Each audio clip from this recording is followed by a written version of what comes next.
Donation করো, এটা ভালো। কিন্তু তোমরা যদি গোপনে করো, সিক্রেটলি যদি দান করো, এটা সবচাইতে ভালো, এটা সর্বোত্তম দানের পন্থা। এই দানের মধ্যে কোনো ভেজাল নেই, এটা নির্ভেজাল দান। তাই যদি সম্ভব হয় আমরা আমাদের দানটুকু যত গোপনে করতে পারবো তত বেশি আল্লাহ তাআলার দরবারে এটা কবুল হওয়ার পসিবিলিটি তত বেশি বেড়ে যাবে, তত বেশি হাই হবে।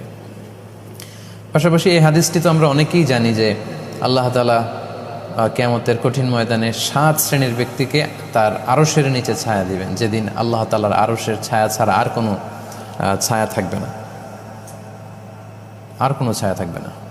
তোর মধ্যে এক শ্রেণীর ব্যক্তি হচ্ছে রজুলুন তাসাদ্দাকা বিসাদাকা ফাআখফাহা, যে ব্যক্তি গোপনে দান করে।